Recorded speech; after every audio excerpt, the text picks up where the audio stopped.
this about the Britcard. I don't even know if that's the official title. He's given it like a digital ID or something. And the idea of it, and it's actually called a Britcard. It's going to be. Yeah. So yeah, and it only got published, the idea of it, last week, and it seems to have caused a furore already because people are remembering the national ID card idea in the late noughties. I think it was Tony Blair's idea, and then when the coalition government came in, they scrapped it, the ideas for it. So what is it? What is it then that's going to be bad about this being a thing that everyone has to have? Yeah, do you think? The digital ID is the most important thing to the politicians on this planet who are running the planet by a million miles. So forget all the other distractions. All of those are about getting the population of the world onto a digital identity system. So not just the UK, you're talking there, in your idea. Yeah, so right, okay. It'll go country by country, but ultimately Tony Blair and his cronies, they want a global digital ID, where basically we're all on a database. That database can profile all our behaviour, all our communications, all our emails, all our political opinions, our social media, our purchases, our travel. Absolutely, it is an unlimited digital So not just platform. The identity alone, So a bit like a passport and driving licence doesn't tell you anything about whether you're a Labour supporter, for example, or that you've bought too many takeaways that week. Initially, it won't do any of that. It'll be sold to us probably by Nigel Farage in 2 or 3 years as the solution to immigration, and it'll be nothing else, guys. Trust me, I'm a politician. But nobody can trust any politician with this, because once the technology is in, it's like you can't be partly pregnant. You either are or you're not. As soon as this technology lands and we have a digital identity, it has unlimited potential, absolutely unlimited potential to connect to everything that we do, everything that we say, all our contacts, what we spend, all our money, all our bank accounts, and most importantly, to the government. So it's a bit like if you volunteer to have a Facebook account that has your real name, what you say on there is monitored, and you can get in trouble, you can go to jail. Once you've got right, digital so ID system in, your digital ID would know that it was your account, even if it wasn't in your name. just because of the way that you have to have it for legal access, yeah. But how do they start adding other data onto it rather than just the name? How does it link up to that, do you think? So it's a database the same as the software that China used for their digital, yeah, for the social credit system. That's what people will be worried about as well. China, Yes. You can cross the road, Yeah. and in a place where you shouldn't, Right. your facial recognition camera's taking your picture, you've been fined, and it's been taken from your bank account before you got to the other side. Well, there's things like they deny people high-speed travel on trains if they've bought too many video games, and apparently it's only in some Chinese provinces, but it's still the social credit system. Yeah. So that's what all people are worried about, and obviously the people in power are saying, "Oh no, we won't go this far." So, I mean, is there anything at all that would be an advantage of having it when we've already got driver's licenses and passports? We live on the most beautiful, abundant planet where we have everything we need. And if we had digital identity and that technology working for humanity, it would be awesome. It would make an amazing world because everything would be so efficient, and it would be a perfect world. But unfortunately, it will always be in the hands of tyrants and politicians. And so we can never, ever, ever trust them with it, because even if you trust the guy who sells it to you, the next guy who comes in, or the next guy, at some point you will be the criminal.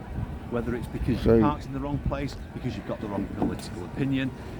This system can never, ever, ever be allowed under any circumstances. And somebody like probably Farage or Andy Burnham will try and sell this digital identity as just a solution, nothing else. This is like both sides of the political spectrum, because I can see you've got like a Save Your Kids thing, and it's as if it's an idea the opposition's coming from the right, but it's actually both. That's why it's got 2 million signatures, so it's coming from. You're actually worried about both Farage and Andy Burnham from both Reform and Labour. Absolutely, left or right is non-existent. It's irrelevant. Look at China as the example. We think of China as left communist, but our politicians are working with China on these systems. Look at Russia, we think they're left. Our politicians are working with them, protecting the South Atlantic with military on an international space station. Right. They are not really against each other. These leaders are all working together in tandem, and behind it is this control system. And China just happens to be the one who's developed it, but that's the template for everybody else. So you would have to get it for access to benefits the NHS, and that's what you're thinking. Yes, okay. First point, yeah. And so immediately they've got probably 20 million people absolutely in the grips of the government. So if anyone who's ever provide any benefits. I think they might do. Before you even started to think about digital ID, it's a no, because your whole life can be controlled. Literally, it'll be here's your money, but you can only spend it on this. And by the way, you've got to spend it by the 28th of the month. You can't keep saving it. So people are a bit worried about that with benefits. If they could look into the bank account, if you're getting things that are maybe too fun, or it doesn't actually literally work like that yet. So they're trying to maybe sell it with the idea of stop the boats narrative, and it will stop illegal working. So why for people who are able to just come and so do you think it would make any difference to that? Or it would only make a difference to that if they said everyone's got to carry their digital ID at all times, but they're not saying that. It's some sort of app on the phone, but you don't have to carry it in theory. So it makes literally no sense, but it puts that plants the idea in people's minds that, oh yeah, I can see that, it will control these people.